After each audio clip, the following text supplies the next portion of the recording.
5, 4, 3, 2, 1. Blast off. We're headed for Mars.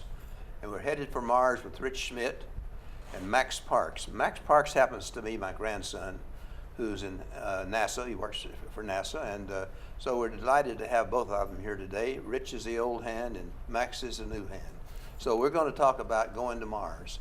Max is actually working on that project in NASA, so it should be a very interesting show.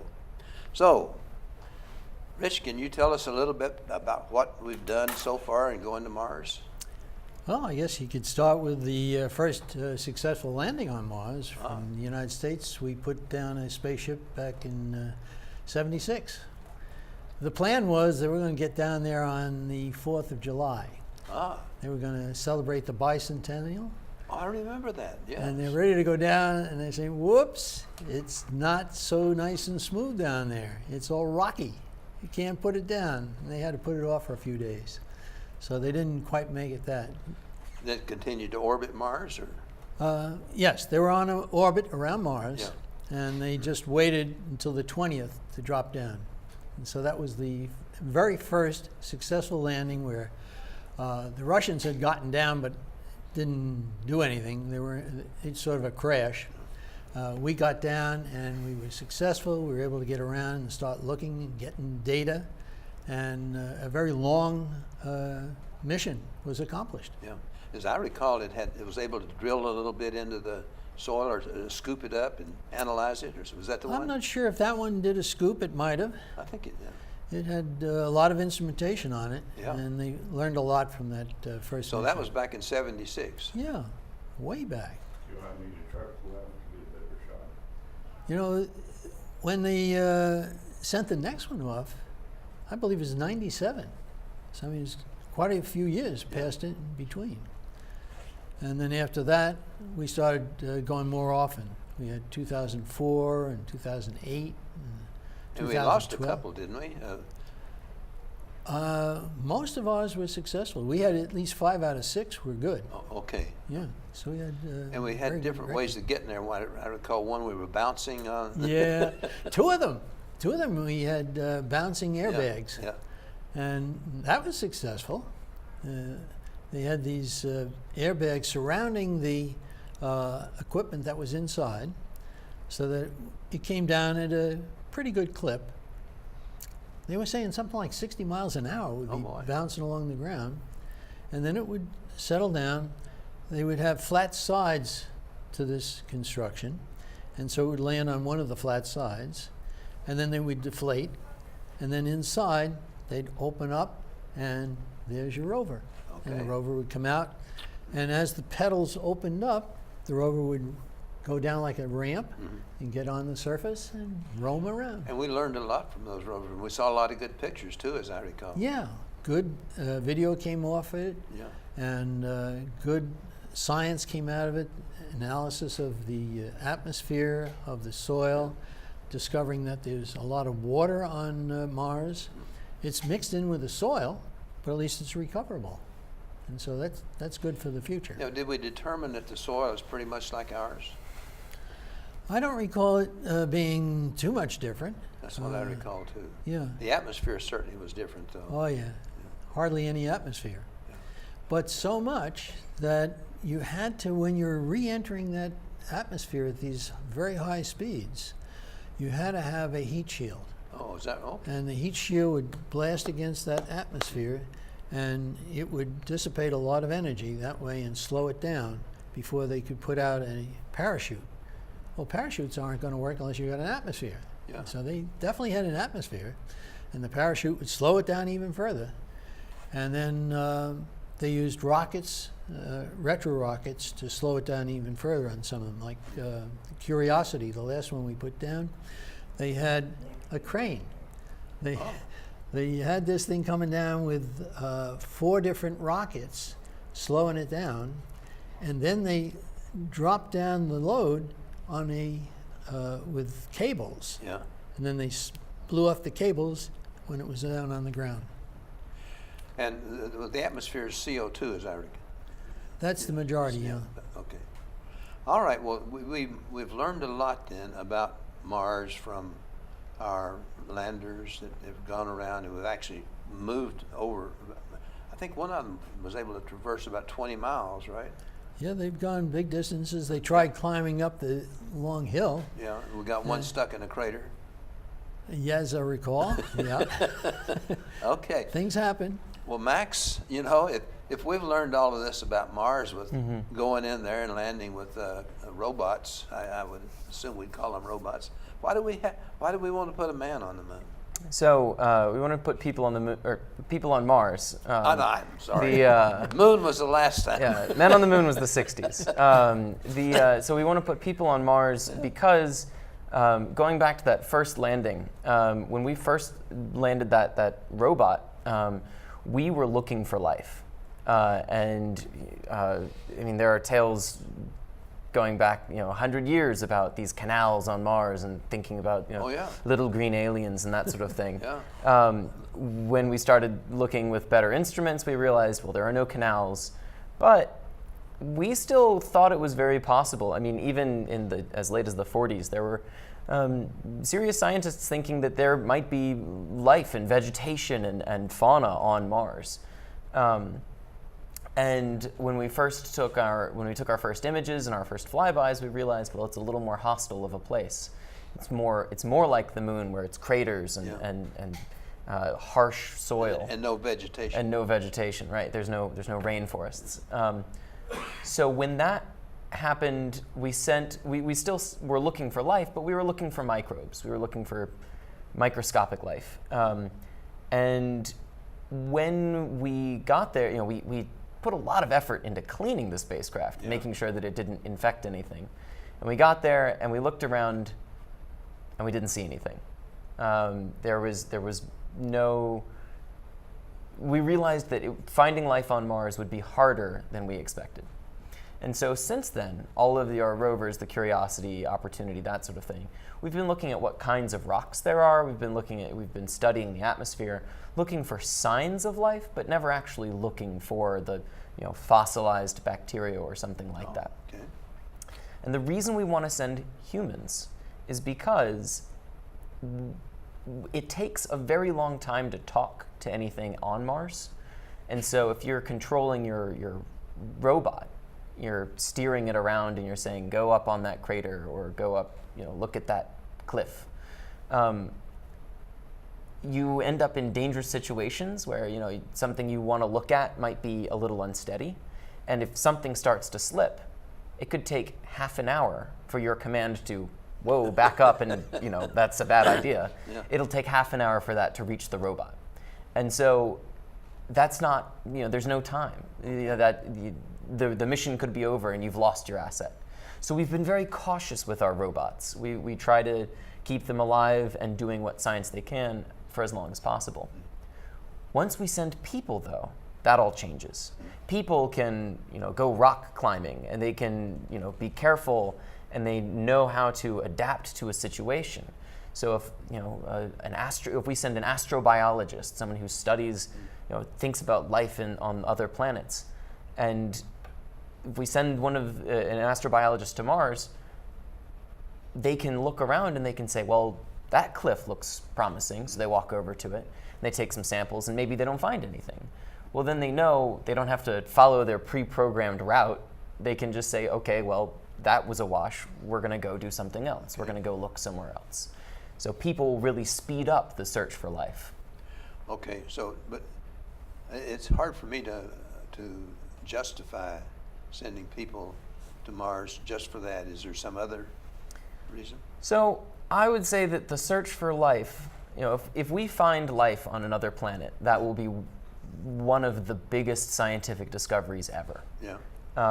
But it's a risk because we might find that nothing's there. Yeah. That said, there are other reasons to go to Mars.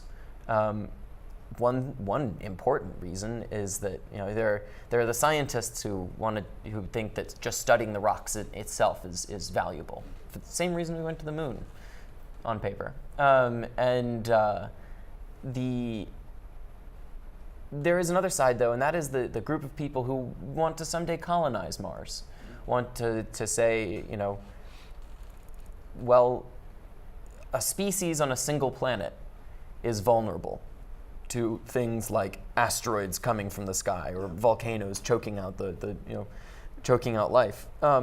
And so the only way to guarantee survival, or at least assure it, is make some assurance, is to be a multiplanetary species, is to have humans living throughout the solar system, so that if something terrible happens, we can, that's not the end. So we were talking about the solar system. Now we're really expanding a little bit more than just going to Mars.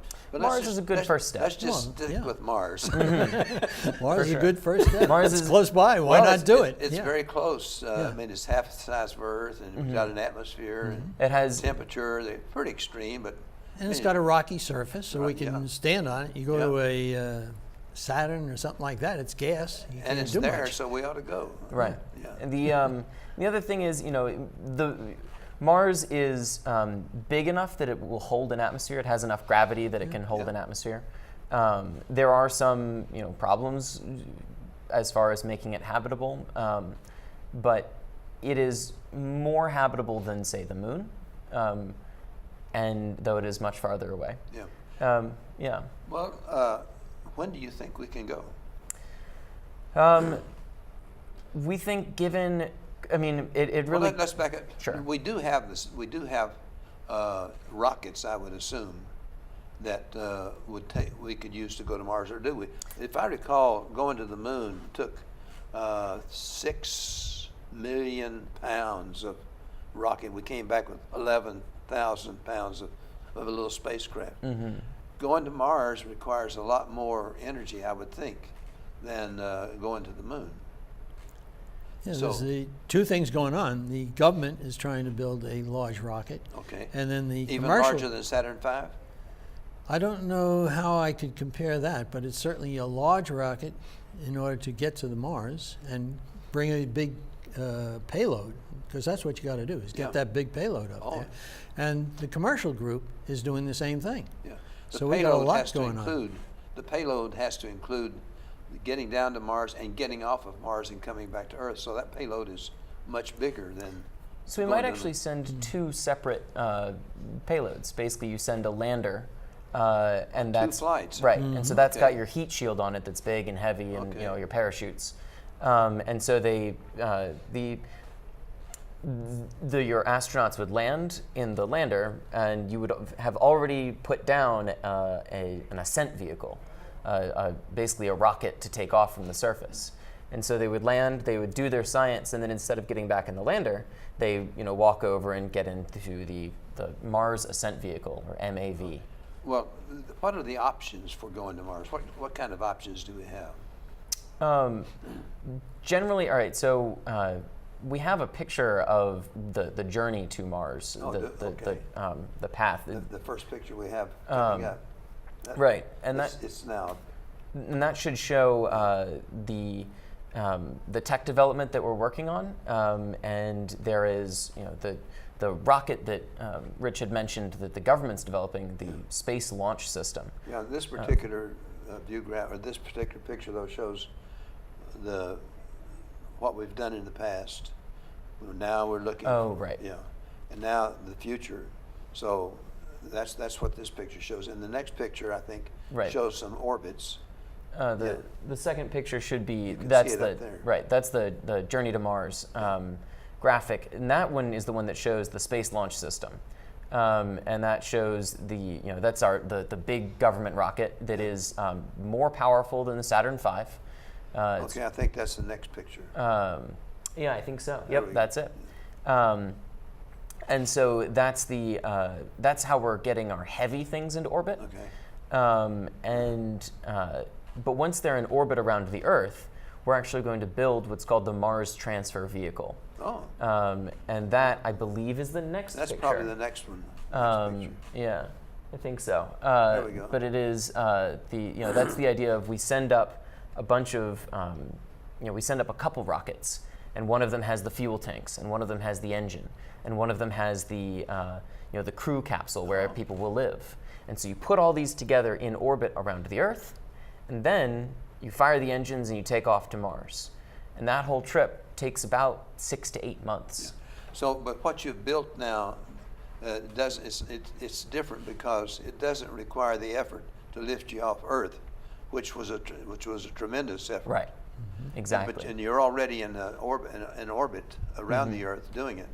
So now you build it doesn't take quite the same rocket Right. as if you were trying to go from Earth directly into an orbit around Mars. You can send lots of smaller rockets, Okay. and that's the idea. And one thing that's different, it's really one of the big things that's different from the Apollo era compared to our Mars exploration, is that when we went to the moon, we weren't really comfortable putting things together in orbit.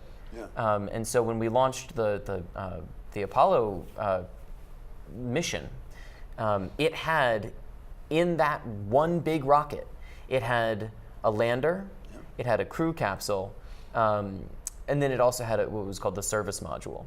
And so these three pieces could be reconfigured so that once they got into orbit, they could spin them around so that they could be used. Yeah.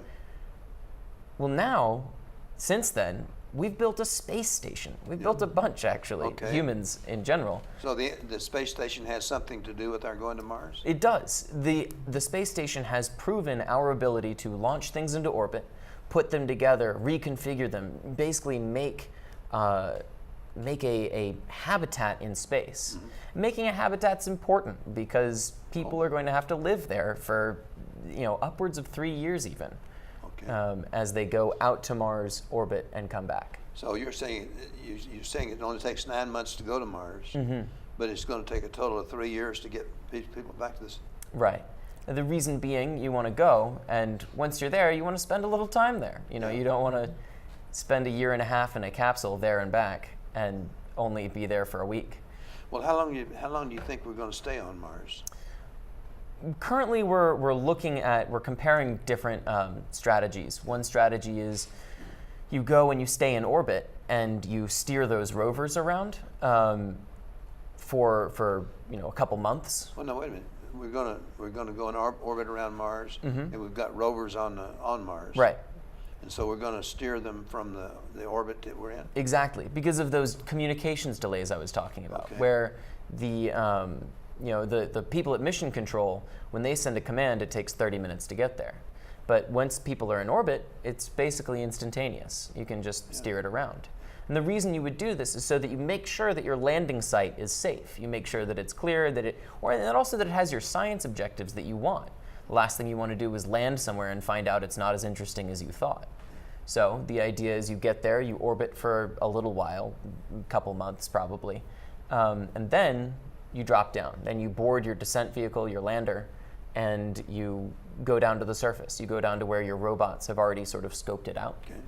Okay. You probably spend somewhere between 2 weeks to maybe a month on the surface. That's what we call the short stay. And after a month on the surface, a couple weeks on the surface, you get back in your Mars ascent vehicle and you take off. I haven't heard this one before. Rich, have you? I was thinking they were going to stay about one orbit of the Earth, of the Sun rather. The Mars going around, so it would be in sync again before they can come back. Right. And that's why he was talking about 3 years, Yeah. because you got to take time for them to sync up again. Yeah, I think we have another figure. Our last graphic, Yeah, the last graphic that shows, and it shows the orbits around around Mars and between Earth and Mars. Right. And you can see that where the Earth is and Mars is on that at the time we take off, and our positions when we might leave Mars to come back to Earth. So Right. that's the orbit that's shown on that thing. Right. Okay. And so you're absolutely right that we will need to wait for Earth and Mars to line back up in just the right way that we can get home in a expedited fashion. So we'd be living in the capsule The while transfer it's vehicle. orbiting around Mars. That maybe 2 years, huh? Yeah, I mean, since it's their way to get there and back, Yeah. they'll have to be in that capsule for 3 years. Because we're not going to take off from Mars until the positions come into where we don't have such a long way to travel. Right. Well, so we would leave the surface and just go back to the transfer vehicle. Yeah. So you land and then you take off and you go back to your orbiting, basically your ride home. And you're going to stay there until the Right. conditions get. That's right. Exactly. Okay. That's exactly right. Well, that's interesting. I haven't heard that option before. But when we started talking about it, that's sort of what I imagined we would do. That's about the only way we could do it. I mean, you're not going to just go out in space and wander around. Right. Tootle around, see what different things. I've heard different on the commercial approach. Yeah. The commercial approach, where they were thinking of sending a lot of people up at first. Oh, a lot of people. Yeah, they have a whole crew get there. Before they get there, though, they'd have robots going up, setting things up. All the material would be on Mars, Okay. so that when they landed, they could construct. And they're thinking they'd probably go into a tunnel.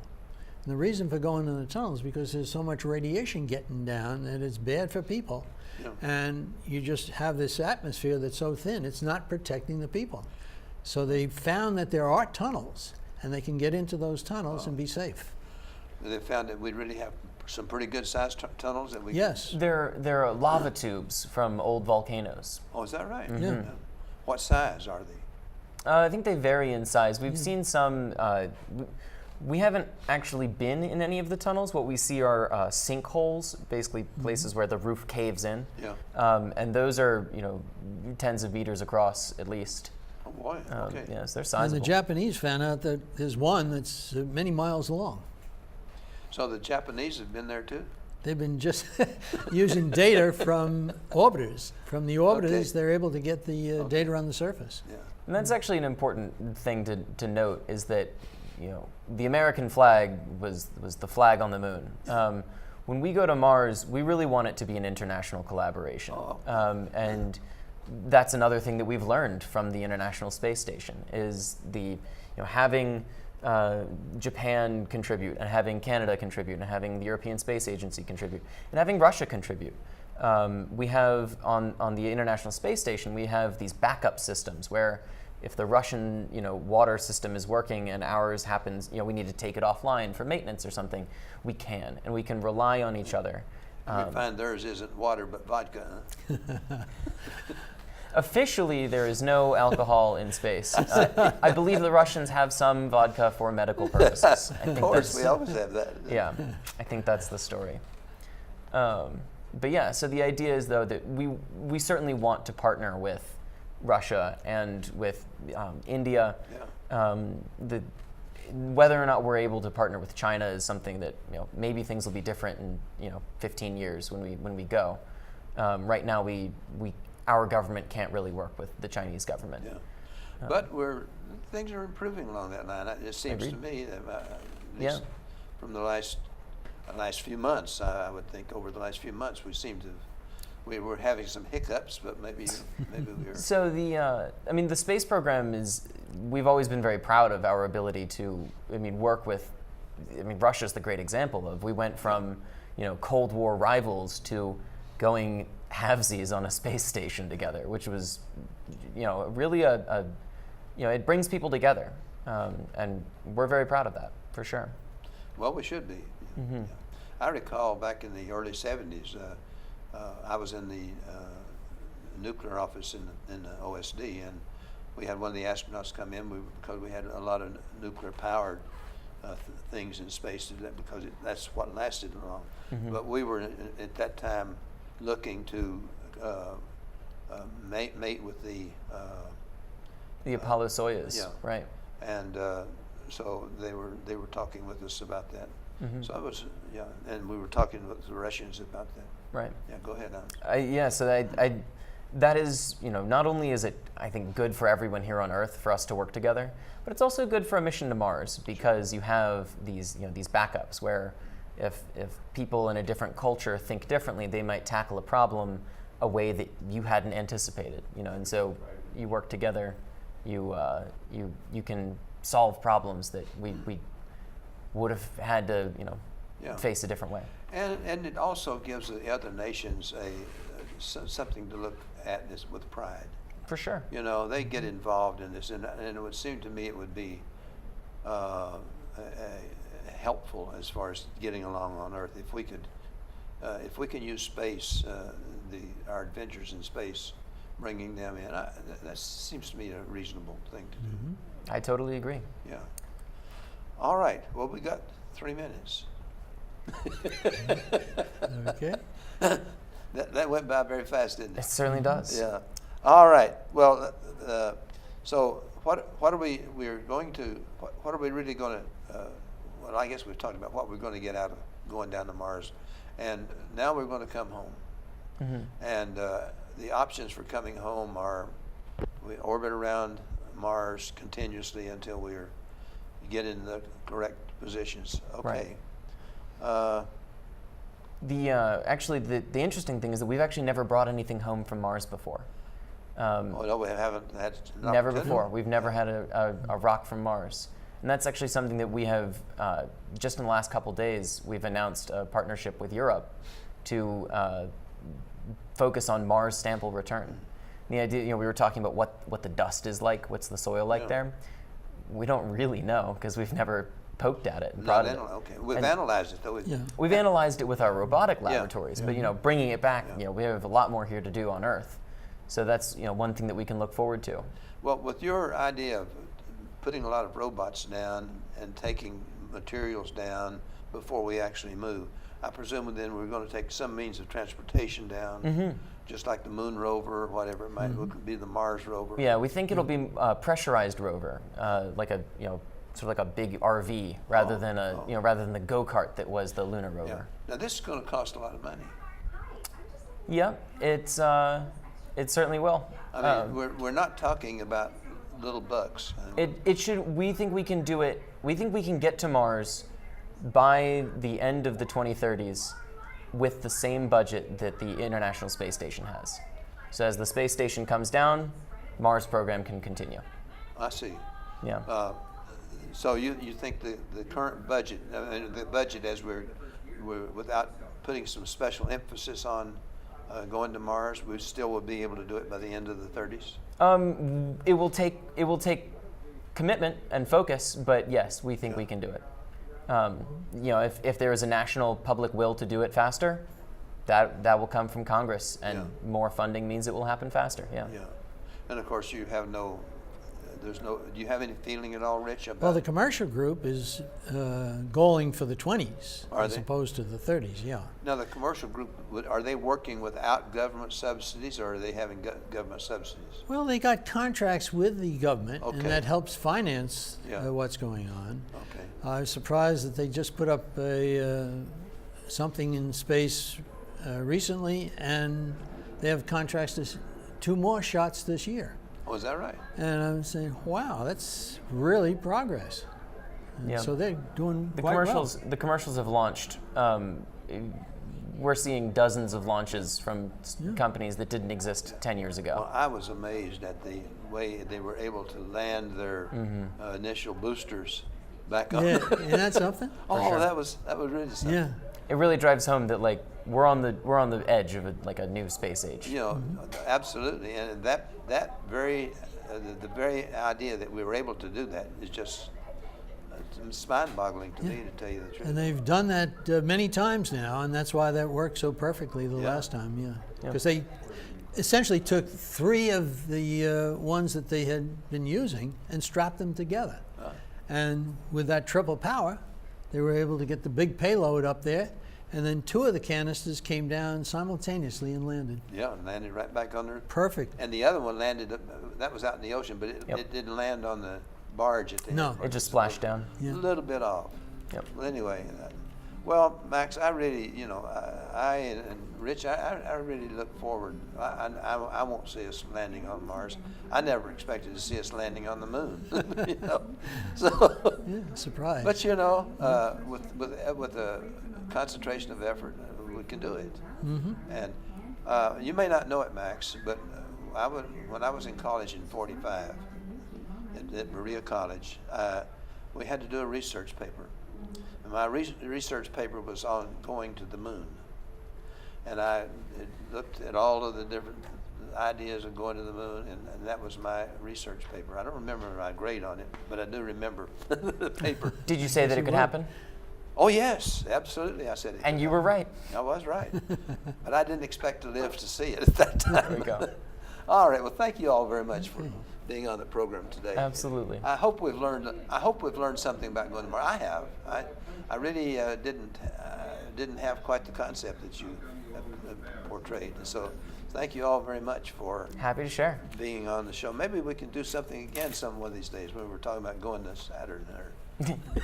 Love it. I don't think we want to go to Saturn. Though.